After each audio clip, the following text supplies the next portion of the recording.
Nah, mahasiswi tewas di kamar indekos. Mahasiswi nekat mengakhiri hidupnya dengan melompat dari lantai 4 Mall Paragon, Semarang. Penyebab kematian mahasiswi FISIP Universitas Indonesia yang tewas setelah terjatuh dari lantai 18 apartemen. Saudara, seorang mahasiswi salah satu perguruan tinggi swasta di Kota Makassar, Sulawesi Selatan ditemukan tewas.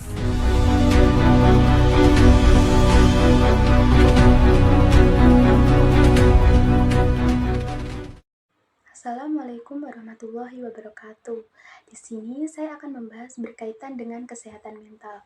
Dari kasus-kasus tersebut bisa disimpulkan bahwa kesehatan mental di Indonesia sudah mencakup cukup banyak memakan korban jiwa. Nah, kesehatan mental tersebut dipengaruhi oleh peristiwa dalam kehidupan yang meninggalkan dampak yang besar pada kepribadian dan perilaku seseorang. Peristiwa berdampak. Nah, promosi kesehatan mental ini bertujuan untuk mempromosikan kesehatan mental yang positif dengan cara meningkatkan kesejahteraan psikologis, kompetensi, ketahanan manusia, serta menciptakan kondisi dan lingkungan hidup yang mendukung, menurut WHO 2002. Nah, apa sih kesehatan mental itu? Kesehatan mental adalah kondisi kesejahteraan emosional, psikologis, dan sosial individu. Ini mencakup kemampuan seseorang untuk mengelola stres yang didapat, kemudian menjalin hubungan yang sehat, beradaptasi dengan perubahan kehidupan, serta merasakan, memahami, dan mengatasi emosi.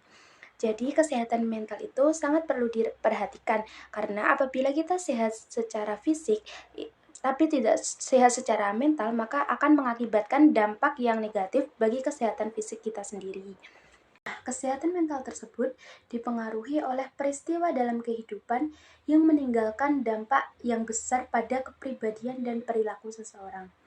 Peristiwa-peristiwa tersebut dapat berupa kekerasan dalam rumah tangga, pelecehan anak, atau stres berat pada jangka panjang.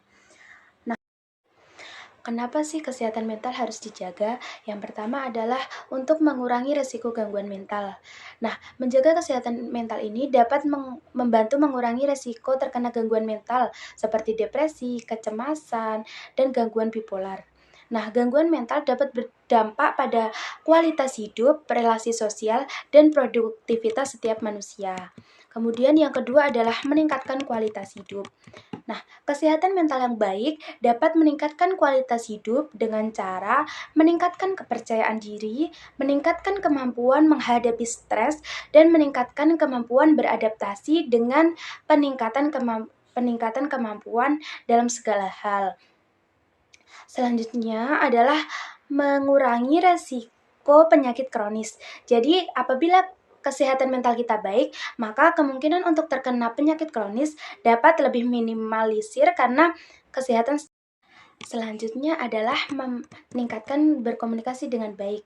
Maksudnya adalah membantu kita dalam berkomunikasi dengan baik, mudah bergaul, dan memiliki pertemanan yang sehat. Hal ini sangat penting dalam kehidupan sosial dan profesional. Kemudian, kesehatan mental yang baik dapat membantu kita untuk mengelola stres dengan cara meningkatkan kemampuan menghadapi stres, meningkatkan kemampuan untuk mengontrol emosi kita, dan meningkatkan kemampuan beradaptasi dengan perubahan. Baik, selanjutnya kita harus mengenali apa saja sih gejala penyakit gangguan kesehatan mental. Yang pertama adalah perubahan perilaku, seperti lebih sering menolak bantuan dari orang lain dan seperti memampukan dirinya sendiri mampu melakukan segala hal. Kemudian yang kedua adalah gangguan dalam berhubungan dengan orang lain. Maksudnya ini adalah kurangnya berkomunikasi dengan orang lain dan cenderung mengasingkan diri dari orang lain, seperti halnya introvert. Kemudian yang terakhir adalah munculnya keinginan menyakiti dirinya sendiri. Nah, ini sudah banyak terjadi di masyarakat bahwasanya ketika seseorang stres atau depresi, seseorang cenderung akan menyakiti dirinya sendiri, bahkan menghilangkan nyawanya. Selanjutnya, bagaimana sih cara menjaga kesehatan mental kita? Yang pertama adalah menjaga keseimbangan tugas akademik, aktivitas sosial, dan waktu istirahat. Jadi, kita harus berpintar-pintar untuk membagi waktu kita supaya tidak terlalu capek dalam hal fisik maupun mental. Yang kedua adalah membantu orang lain yang membutuhkan bantuan. Dengan kita sering membantu orang lain, maka orang lain cenderung akan lebih mudah atau lebih senang membantu kita. Yang nomor 3 adalah berlibur atau healing. Ketika kita berrekreasi atau healing, cenderung kita akan melupakan masalah-masalah yang kita punya. Kemudian yang keempat adalah makan makanan yang bergizi. Yang kelima, tidak mengkonsumsi minuman keras dan obat-obatan yang terlarang. Baik, sekian materi dari saya. Yang perlu kita garis bawahi adalah kita sebagai manusia harus menerapkan mindset bahwa fokus kepada hal-hal yang bisa kita kendalikan, seperti cita-cita kita dan impian-impian kita, sehingga kita lebih fokus dan cenderung untuk meningkatkan dan mewujudkan cita-cita kita. Dan jangan terlalu fokus kepada hal-hal yang tidak bisa kita kendalikan, seperti omongan atau ucapan orang lain atau persepsi dari orang lain. Sekian dari saya, apabila ada kurang dan lebihnya mohon dimaafkan. Wassalamualaikum warahmatullahi wabarakatuh.